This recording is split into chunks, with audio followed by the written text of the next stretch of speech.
Welcome, everyone. Welcome to the new Paradigm Navigator Podcast. This is going to be the first episode from this program, from this channel, from this community and platform. We will start with our own members, and it will be an investigation into the problems and questions and challenges that we are grappling with in this new world. And my first guest is, and welcome, Rainbow. Hi, Remo. Hello, everybody listening. Welcome. Welcome to this beautiful space, this portal, for debating, sharing, changing paradigms. Indeed. And navigating. Just before this, we had a little dreaming circle in the SMN, and even before that, in our own dreaming of the symposium that's coming up, and perhaps this group overall. There's been a strong impulse of a certain symbol and symbolism, which is navigating, and in the SMN it was a lighthouse. And weirdly enough, when I was thinking about this podcast, I before the Christmas I had one image, and it was so strong yet so simple. I actually went and cooked it up, let's say. I will send you it as well. It's basically, I took a lighthouse and just a moment, a lighthouse, and attached it to a satellite. So it's a two-way channel, let's say, a lighthouse for the people to find their way. And what was really clarified in the SMN was that, lighthouse doesn't show you where to go. It actually shows you where not to go. So just yesterday I had a motto for this podcast and the TikTok channel I'm creating related to this symposium project, which is to help people navigate the murky waters of modern thought and these rocks upon which not to crash are literal rocks, in a sense that let's not get stuck in materialism and the idea that science studies only matter. Science should study what matters, right? Not only the matter, so, or physical matter. So yeah, I hope this counts as an intro to this discussion. And well, let's perhaps kick it off with a question then. I'd personally like to know, Rainbow, how you came upon this field, how you stumbled into transpersonal psychology and into what you're doing, and what it is that you're doing currently. It comes back to matter. Matter being the mother, the great mother, the body, the physically manifest body, and me becoming a mother, really a mother of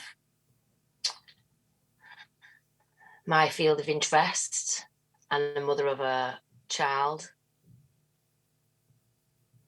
and the beckoning, the calling from the great mother, which is an archetype I use for the intelligence of consciousness as an ontological primitive. That's beckoned me And from since I can remember, like, people talk about having spiritual awakenings, Kundalini awakenings. I feel like I've always known in me that, you know, things were different than what they seemed, and I've always been a seeker. And so I've never had an awakening as such. I've just always had a path. And a part of that has been this calling to serve humanity, to look into solving some problems or to move some of these rocks. How do I move that rock to show what's behind that rock? How can I support people to climb over the mountains? And so that path really has been twofold. From when it really bedded in, I started in my teenage years to explore magic through Wiccan, through shamanic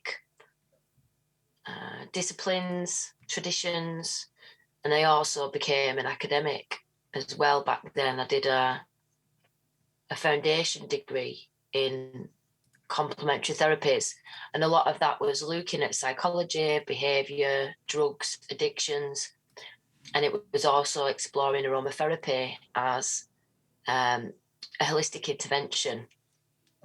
And then I deepened with my shamanic work to go deeper into trauma, and I travelled a bit as well. I went to South America and Central America, spent a lot of time over there in those places exploring different cultures, came across plant medicines, ayahuasca, for example, and different shamanic practitioners. Did a sweat lodge for the first time in Ecuador, and those were quite, I think looking back now, I was really naive to what was happening to me, to the privilege I had to be with these teachers in the cultural environments on their indigenous lands. I spent some time volunteering in a jungle river lodge and went off to spend a couple of weeks at a shaman's house, and he supported me to understand the native plants. And then I went back to this jungle river lodge and started off a therapeutic plant garden. And over the years since I was there, that's taken on a world of its own. So really had this very tiny knowledge in aromatherapy, then went off to look deeper. And then I suppose when I came back to the UK, there was this drive. Because of this materialist paradigm that we were in, I knew that I had to do something else to help me to learn the language of the people that were smashing against these rocks, you know, that were all about the rocks, that were saying there's nothing behind them rocks. What do you mean go over the mountain? This is it. There's nothing beyond. So I had to learn the language. You know, I had to get what I call paper power. And so I ended up doing another degree then in neuropsychology.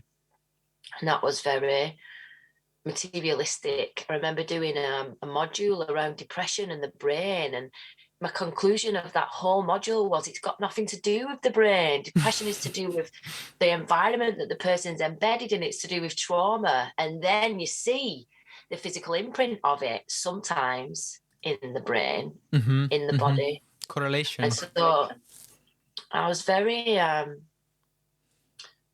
was a bit of a maverick, you know. I was wanting to do something outside the box while I was doing that degree. And then at the end, I started a business, No Frills Wellbeing.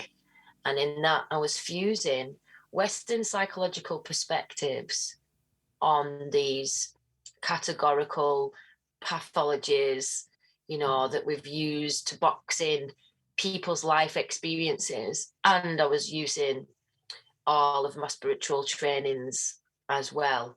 And so I birthed these like 6-week courses, weekend courses, retreats. And then once I was going, I started to get more creative. And that's when psychedelics found me. And that's when the calling deepened and became very shamanic for me. And so I spent a bit of time in that place, just really going deep with myself, did a few more learnings to support support, understanding somatic body work, working with spiritual energies like soul energy, quantum field energies to help bring emotional release in the body. Those were deep initiations. And always, because it was so experiential, I was getting so much healing in my own life and then working to integrate it. So it was a real, almost like a baptism of fire. And there's some amazing teachers along the way. And then I decided to become a mum. And when my son was 9 months old, I'd applied for the LF program, the Masters in Consciousness, Spirituality and Transpersonal Psychology, which funnily enough, I'd seen 5 years before. But at the time in the UK, it wasn't registered as a postgraduate course, so you couldn't get the postgraduate funding. Mm-hmm. And so it does fit together. And at the time I started, when my son was 9 months old, we'd been in lockdown for 6 months. During those 6 months, my relationship had broke down with his dad. So by the time he was 9 months and I started that master's, we were in this flat that was given to us by social services, social housing, because I'd become a single mom and we were homeless, me and my baby. And so it's been the last 3 years, I'm coming to do my dissertation year now.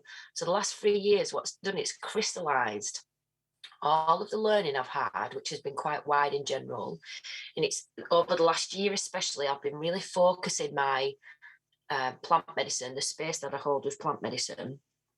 And it's all centering around this idea of the matter, the mother, and now Western psychology, Western psyche, the Western mindset is realizing that it's forgotten the mother. It's forgotten Mother Nature through the patriarchal happening over the last couple of thousand years. Human beings have separated so much from the earth as a mother. We've forgotten reverence, we've forgotten ritual, and we're remembering now that's so important.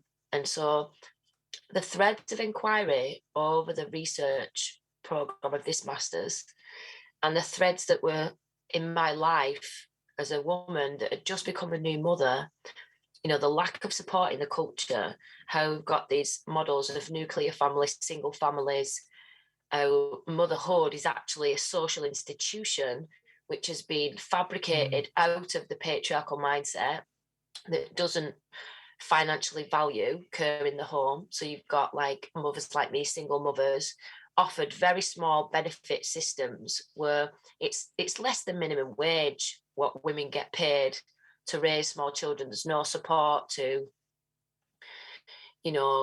get help to put pressure on the fathers. There's no accountability. There's no parental responsibility. If the father wants to walk away, he can, and there's no intervention. Unless he becomes violent, there's actually no intervention, no support for that woman to have somebody else, some authority say to that man, you're responsible for these children, you must help this woman. And also in the culture, the culture puts on women so much responsibility, especially in the first 2 years.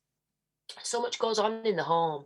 So when I was going through all the sleep deprivation with this new infant, living in this flat where I knew no one, in COVID, where my family couldn't be with me, I was experiencing such isolation. And I was reading about these cross-cultural perspectives. I was reading about how, transpersonal psychology itself has got this shadow where it's born out of patriarchal Eastern ideas, in that the people that come up with the transpersonal theories of development, so people that talk about spiritual development in humans, were all white, educated, rich, privileged men. So they came from the weird demographic. And this is a big criticism to transpersonal psychology as a field. What we've forgotten is to ask the women in these developmental models, we're not including the impact of the menstrual cycle on the female. We're not including the impact of housing another soul in your body for 9 months, including all of the genetic coding of its father in your body for 9 months, and then going through this transformational experience where you're becoming a mother, and then you're so tied to this other being. And so we've got this ambivalence that shows itself in Western psychotherapy and counselling, a maternal ambivalence, where instead of it being a joyous time, actually women are experiencing so much guilt and shame because they're not enough, they're not doing enough, they're not getting it right. It's so overwhelming, they're finding it very, very hard. And so I had these revelations as I was reading all of this and looking at cross-cultural models where they have got a spirituality as a core in the culture and they have got people around them. I was like comparing and contrasting Western motherhood with other models of motherhood and realizing actually it's got nothing to do with the woman at all. What it is this social institution that's pushed the mother and the child to the outskirts of the community, expecting her to live on bare minimum and expecting her to do everything. And then you've got these waves of feminism that have come in as well that I've also been reading about, which look at women and wanting equality for women and wanting women to do everything that men can do. And that in itself means another burden for women. So we don't just want women to stay at home and take care of the children now. We also want them to work, want them to have successful careers. And what we've also neglected in transpersonal psychology is to include all of these socio-cultural dynamics as imprints on transpersonal development. And so there's an awakening going on within the field of transpersonal psychology that's embracing female spirituality as something completely different to female spirituality is something completely different to male spirituality or children's spirituality. And so these generic models don't serve women. So there's this realization, this revelation going on seemingly in the field of academia, transpersonal psychology, also out there in the world with the fourth wave of feminism that's now seeking to explore differences in sexual biology and the spirituality of women and looking to uphold motherhood. And then you've also got clinical models that are saying, you know, we need to do more for motherhood. Only just now, you know, with statistics about maternal suicide being the biggest killer of women in the first year postnatally.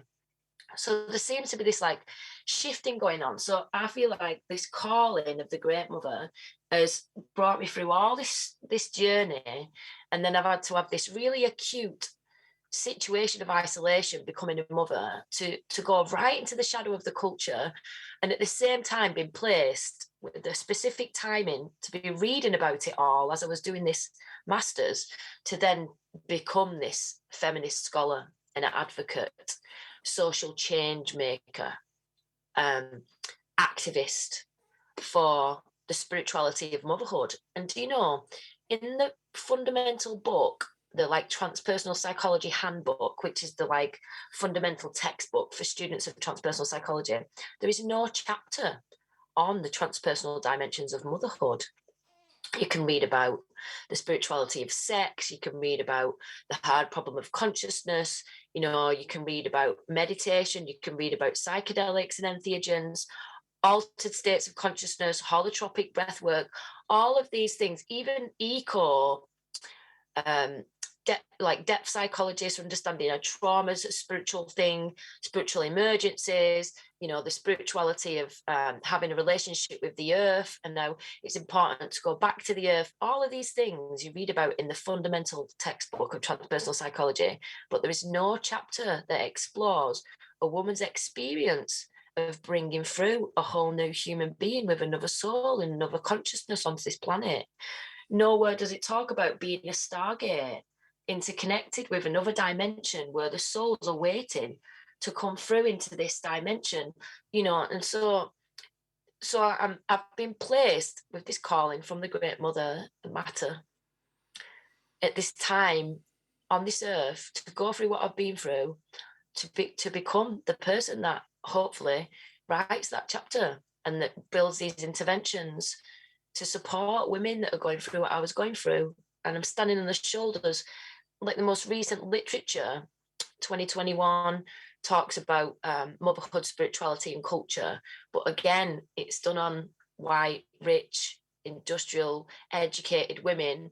And that was a doctorate for one woman called Noelia Molina. she's from Dublin University. So she did that for her PhD thesis, and she interviewed 8 women, and she found that, yes, it was a psychic crisis, and going to yoga and being supported, to make meaning out of it and to reflect on it as a transformational experience was supportive. So she's arguing that it's a transpersonal experience, but fundamentally, like in goddess religions and, in the past, before patriarchy, the woman was seen as a physical manifestation of the goddess. And so it's about, I don't know, standing on the shoulders of those that have just recently opened the doorway for our culture to view it as a transpersonal happening, and then to start talking about, well, what about mapping the transpersonal dimensions of motherhood, and then sorting out interventions. How do we bring community to women? How do we support extended breastfeeding? How do we support more natural childbirth? How do we put pressure on society to give more space and time for women and fathers and families? How do we bring the grandparents back into the situation? How do we give each other more time and more appreciation so that the mother can really flourish in her service to that new soul for those first couple of years? I'm still here. So that's been the journey, and that's where I'm at, and what I'm bent on, so focused on, is supporting this emergence, this revelation in any way I can. Thank you, Rainbow. Thank you for sharing your story, your journey, and your, heartfelt concerns.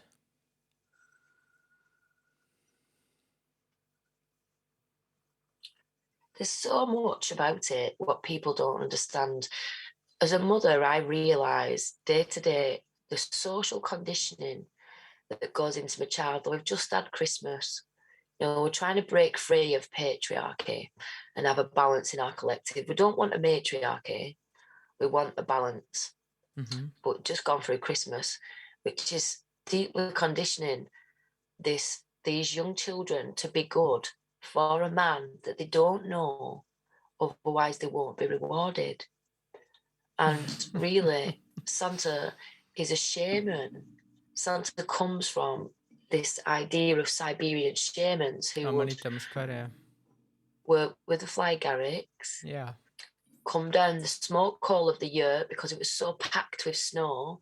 The reindeers would be flying because they were jumping around because they had muscimol in the system, which is the psychoactive ingredient in fly garlic mushrooms, and it brings extra strength and ease in the muscles, but it also brings them into a bit of excitedness. And so they'd be following this shaman that was dressed in red around the woods, eating the snow that he'd weed on, because they like the muscimol so much. So they'd be eating that urine, and then they'd be following him around, prancing in the snow. So that's where we get this idea of flying reindeer.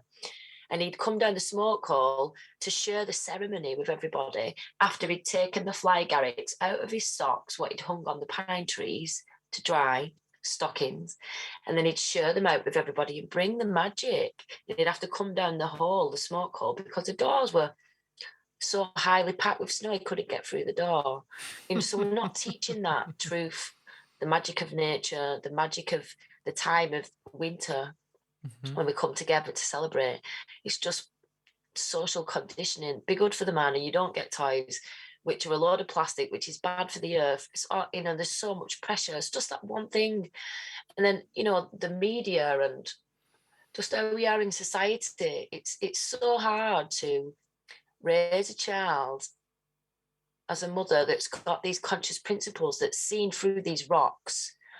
It's so hard when everybody else is still kind of going on about, you can't get over the mountain. What do you mean there's stuff behind the rocks? And yeah. So I want to empower, women of young children to do shamanic work with them, to go and do ritual with the kids, to teach them yoga, to teach them breathing, to get angry in front of the kids and to resolve it. to work through conflict resolution, not hide themselves, share the moon blood with the children. You know, like my son is 2 and he'll come and bring me my moon cup and he'll say, I'll put it in your minky.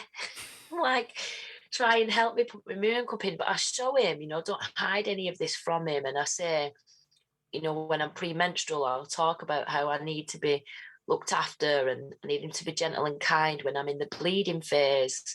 You know, I need him to look after me. And then when I'm ovulating, I can say, you know, I've got a lot more energy and a lot more time now. This is the time when mummy can really play and really offer herself to you.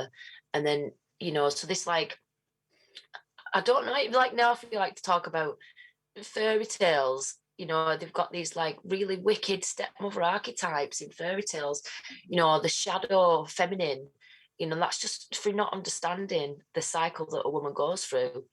You know, there's some research they did in 2017 actually about how boys learn about menstruation. And if they understand what women go through, it makes them less sexist.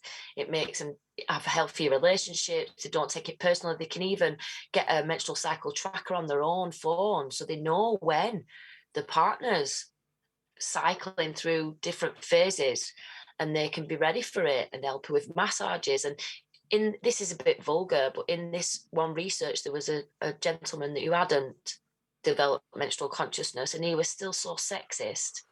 He said that when she's bleeding, that's blowjob week. And anyone who knows what the body's going through when a woman's menstruating knows it's not a time when she needs to be serving somebody else's pleasure or being used in that way. It's a time when she needs to be being held and nurtured. You know, that's why we would go and sit in the red tents together in back in the day. You know, we'd go and sit together as women and bleed for 3 days and wouldn't do anything. We'd just rest on the earth together. And so there's so much that the Western society needs to learn about women, and majority of Western women need to learn this too. It's a revelation, you know. So many still suffer with menstrual shame, and menstrual shame actually negatively impacts motherhood because we go into it afraid of our body, afraid of labouring. There's lots of intervention that then happens, which turns into birth trauma, which then impacts breastfeeding and bonding, you know, and it's just a terrible time. And if we can really celebrate young women with the menarche, empower them until they become mothers and then hold them in a natural birthing experience where it's a real vision quest. You know, there's no other human being on this planet that gets to birth a child. It's only a woman who becomes a mother. And opening your body in that way, allowing another being to come through you and grow inside you, it's so profound. And if we were holding women to understand that and to empower them in it, to not be afraid of it, to embrace it, something that's going to change them for the better, then, you know, there'd be a lot less negative outcomes, I think. You know, it's just, but it's all coming out in the wash now. There's a researcher called Sharon Maloney. She's Australian. She's done some amazing work. She argues that clinical intervention is, you know, become this maladaptation of our culture, and that, you know, we need to do something. And then there's this movement of free birthing, doulas, you know, spiritual midwifery going off. So we're on the precipice, really on the precipice of something amazing, and just want to work towards that in my own way, to take my slice of the pie and serve it to humanity, to my community. Thank you, Rainbow. So when we talk about these problems, you know, if we could help mothers, really, all over the West, I think we could save the world in one generation. Hey, woman. Aho.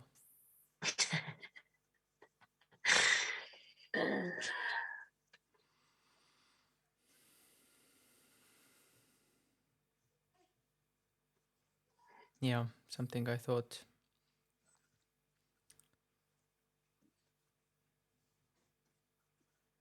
came into my mind is that all these fathers of patriarchy are suffering as well.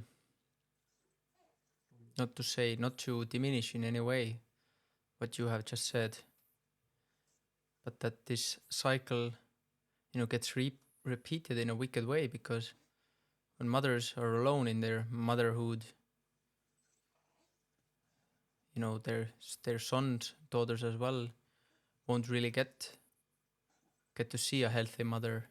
So in a way, they are left motherless, which again, makes another cycle of new people who aren't able to hold space for mothers, to support them, or walk in need, in deep,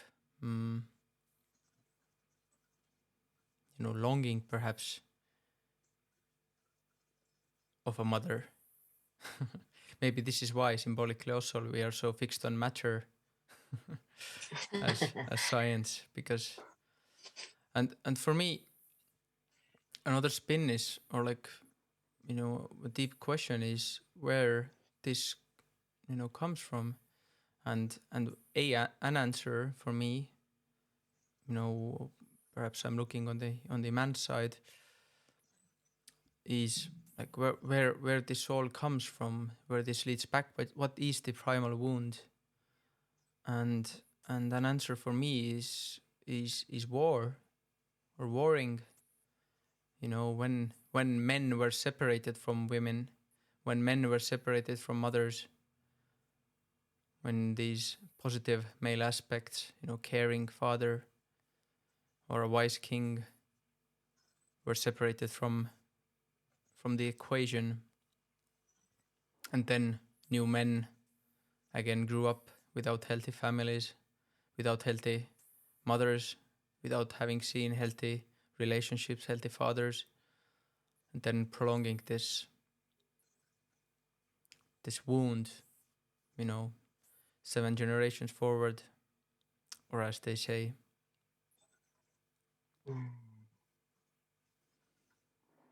What do you think, actually? I do want to know, what do you think this well, I don't know if you've primal wound read is? a book by Merlin Stone.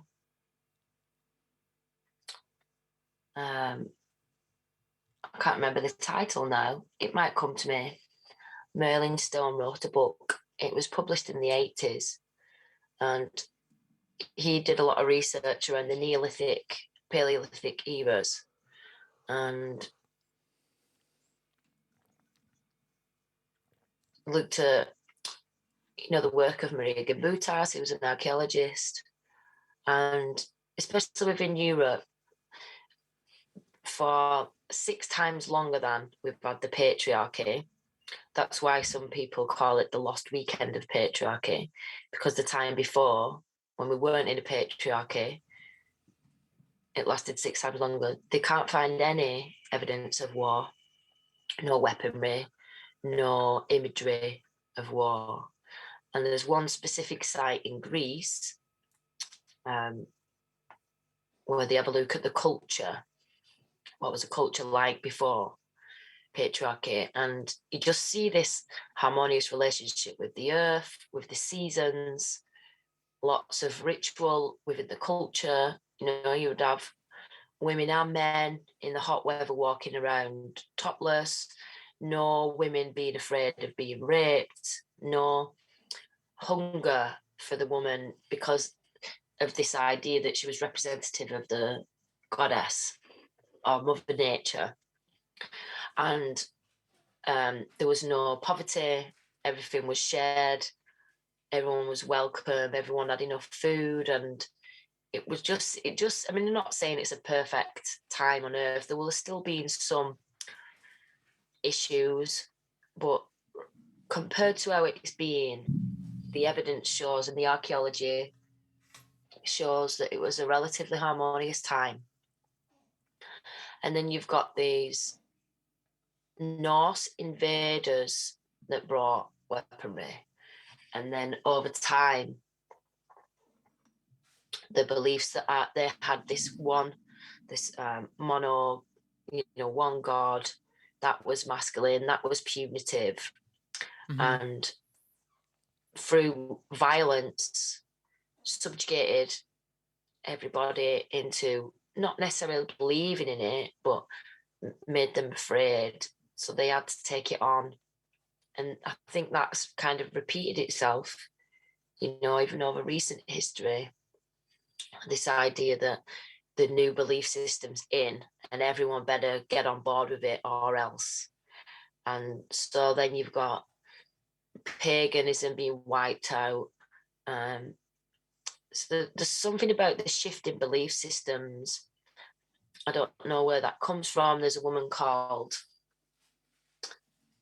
Judy Grant who wrote Blood, Bread and Roses, and she tracks it right back millennia. She talks about metaformic theory, and this is the idea that when we were Homo sapien, like in our evolution from being ape and primal animal consciousness to just starting to be on the cusp of our human consciousness, that the females of that tribal grouping would have realized that the bleeding came out of their yonis when the moon was dark in the sky.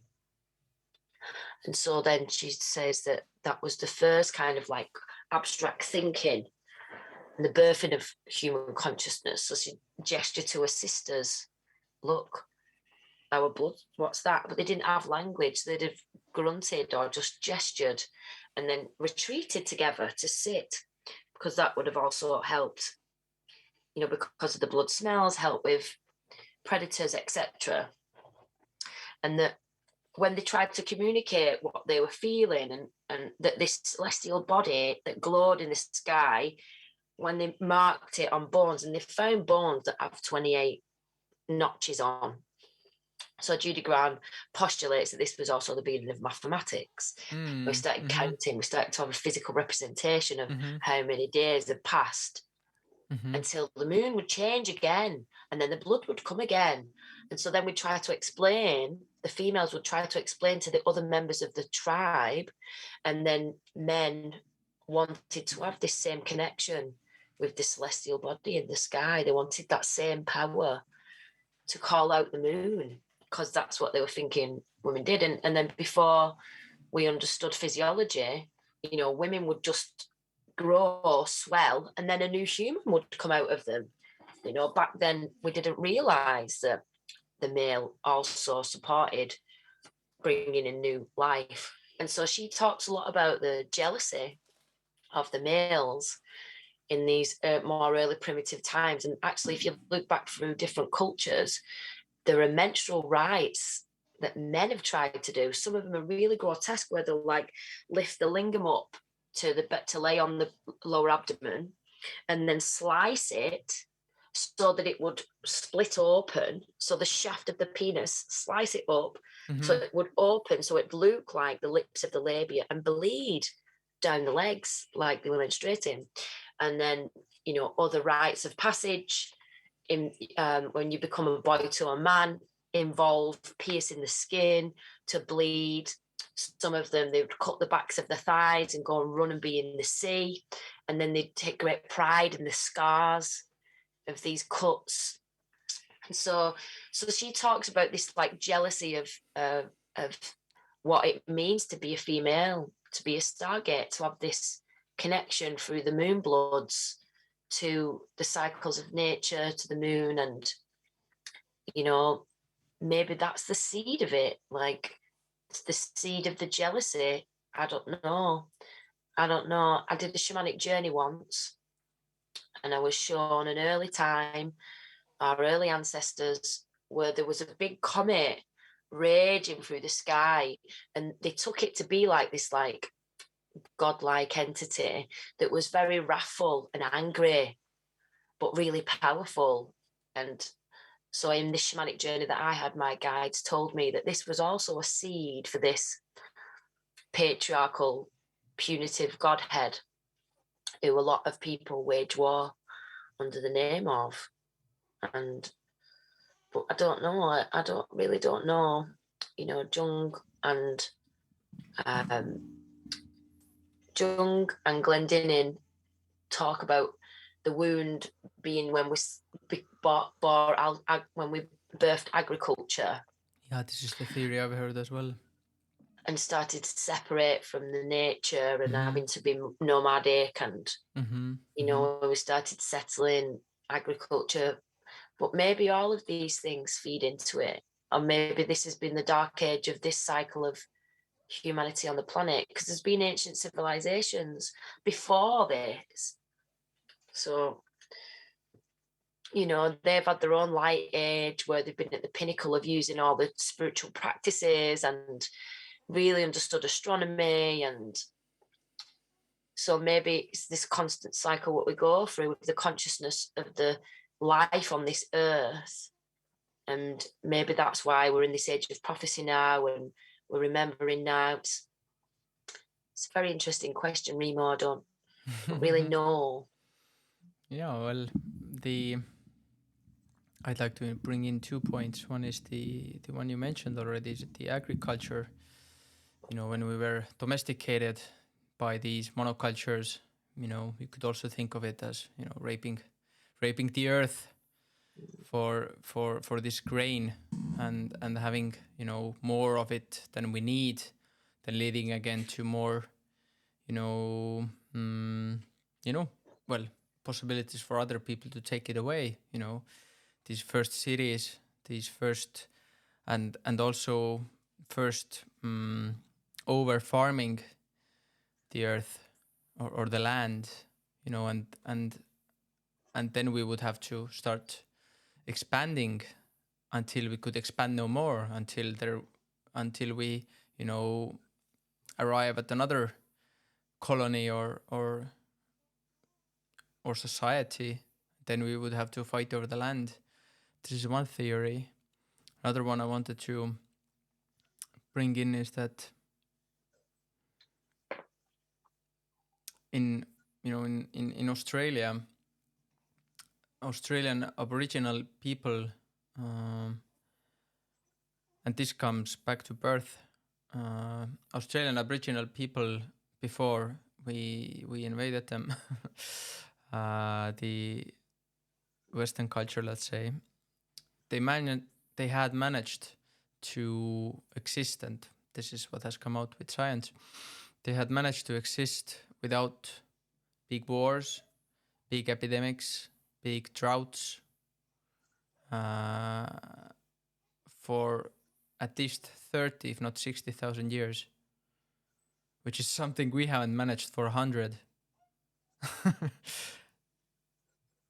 So they were doing something right. And one thing they have theorized is that the women in their culture, I'm not sure if it's like all the tribes, but they were using a certain seed of a plant that they were eating. They had this ritual, and whenever they would wish for a child, they would stop eating this plant. They had this elaborate ritual. They had these, how did they call them? Like sacred stones. And they were so sacred that men weren't allowed to go near them. They had to, you know, stay away from them. And whenever women started wishing for a child, they would go by that stone and stay with the stone for 3 days, you know, not eating, not drinking at all, which would include these seeds that were like a natural, how do you call it in English? You know, to stop you from getting pregnant. Like a contraceptive, Yes, birth control. Yes. And that meant that every child that was born was wished for, was expected. And not only that, they also, you know, every person, every tribe, in every place had their own song. So it was a deeply intimate, and here's my theory as well. They were in deeply intimate relationships with each other from birth till death, but also with the land, because those days you wouldn't survive otherwise. And they were traveling permaculturists, which meant that they wouldn't stay in a place longer than 2 years. So they wouldn't ever, over farm, overeat a region. They would always be moving around, and they had plans among these roads. Like if you were existing for 60,000 years, certain roads would develop over the continent, and these roads were called songlines, and next to these roads there would always be plentiful food growing, because they would eat something, take the plants with them, then drop the seeds next to where they were staying, and if you do it enough, you will develop a culture. So, and by moving constantly, you would always keep this natural cycle of replenishing. So if anyone would go along that road, they would always have something to eat. And until they don't, then they go further and further and further. And it like you were saying, they weren't ideal times either. Like, of course they had tribal conflicts and warfare and yeah, negative issues too, but the scale was totally different. This is one lovely story from Aborigines. Thanks for that. One of my teachers, she serves ayahuasca ceremonies. She also works with acacia, which is a tree from Australia. And I've sat with acacia, had this very profound healing about mother water, mother nature. And my teacher, she'd in some research she did, looked at people who have ayahuasca ceremonies and how they perceive when they're in the ayahuasca. And she also looked at what she calls the Aborigine people, because Aboriginally really is like a racist term. Aboriginally, like there's something wrong. So Aborigine means original, and they've got the oldest DNA on the planet. And when she asked them how they perceive things, they still perceive the same way as the people that were in the ayahuasca ceremony. So when you see all of the dots on the original art, it's showing you the energy matrix, and they can still see it. Yes. And she went, sorry, go on. I've probably heard the same thing. There was an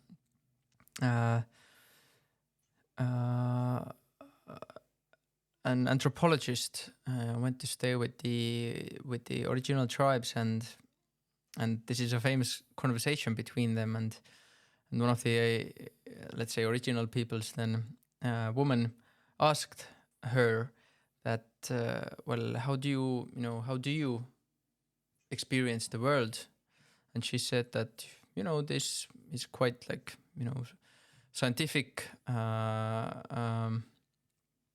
fundamental, that there are these five senses that we perceive the world through, seeing, tasting, smelling, touching, hearing. And the Aboriginal or the original woman then laughed and replied that, oh, so this is why you're so weird. We have hundreds of senses.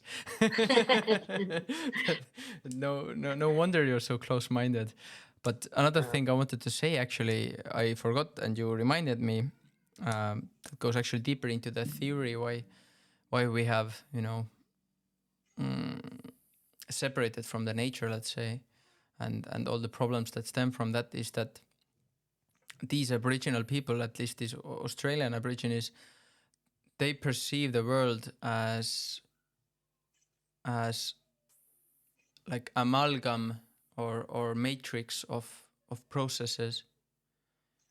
You know, when people meet, they also see these, you know, songs. You know, we have our personal stories. These are songs for them, and when these songs come together, they create another song. And when many people come together, you know, they create another song or many songs. And for them, there is no distinction between the subject and the object. There are only processes. You know, even this, you know, whatever, even this pen is, you know, certain people with certain wishes and certain needs meeting together, producing this, and then this will perish again. Come time, and I guess this is also like a fundamental issue, you know, where we have diverged, that we have separated Yeah, ourselves. systems theory, isn't it? Which is emerging now. Systems theory. Everything is interconnected with everything else. Everything impacts everything else. We've got to respect all that we affect. That's a line in a song from a good friend of mine, Rosa Ryan of Mobius Loop. Her lyrics are, "Grow yourself. This is all that there is left. Teach and tell. Then and only then you help." And one of the lines in that song, yeah, it talks about that, like we have to have respect for all that we affect. And that brings me back to what I said at the beginning, you know, I've lost reverence. And it makes me very emotional, actually. And the Because sacred. when we have humility to really honor all of the abundant things that bring us our life force, we take care of them because they're important. And in this throwaway, irreverent society, now we're getting to the point where we've invented, they're trying to invent a mechanical womb that can grow a baby without hearing a mother's heartbeat, without feeling a mother's love, without being deeply embedded into the matrix of the female body. And goodness knows what's going to happen to that soul as it's brought down. And so these things, I fundamentally believe we have to put a stop to make sure that we're coming back to have reverence and respect for nature and the original design. Because as we've seen, when you divert from that, it just makes a big mess. Everything's already perfect at the beginning. You know, creator, whatever that is, whatever creator is, the intelligence of that, ontological primitive, whatever birthed this, whether you call it the great mother and father spirit, like the primordial egg lays dormant in the female body and the sperm comes and activates it, or like the matter of the earth lies dormant in the seed until the warmth of the sun activates it and brings life. You know, we could call it the mother and the father, like that. Whatever it is, it's perfect already in its design, and all we need to do is have reverence and respect to come back to the matter, the mother, and to ask, how can we serve that? How can we harmonize again with that? And this is the solution that's been offered by Jung, isn't it? For the what does he call it? Marriage. Some phrase he's got for it. This disconnection that we've got, or like that author I mentioned before, Cheryl Glendinning. She wrote the book "My Name Is Cheryl and I'm in Recovery from Western Civilization." You know, all of the great scholars now are saying, look, we've got to get back to this original design, get back to the earth, set up your little homestead, get cultivating, save your seeds, you know, be warden of the water, look after your own, you know, and look after the earth. And that's how we're going to stop this dystopian future.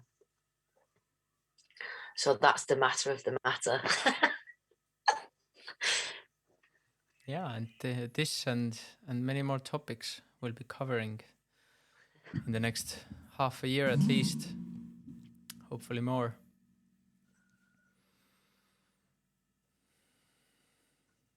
Thank you, Rainbow. Oh, thank you, Remo. Yeah, we're the new Paradigm Navigators, and we invite everybody to join us in this, you know, discussion about these challenges we face as a humanity. You know, there's words like omnicide and ecocide being invented in the last 20 years. Just shows, you know, the importance of engaging, and we want to help everybody to start their own projects, to have more courage, more resources to change this paradigm, so that we can have a utopian future for the children. Yeah, I'd also like to, you know, and on a more positive note, saying that it has never been easier, I think, to have to create and have a positive impact on the world. Truly, look at us speaking from a distance, you know, connecting soul to soul. Sure, we aren't. There are aspects that are getting perhaps lost through this internet, but I still hear you. I still see you. The longings, the pain. So let's bring that into the circle and have many circles.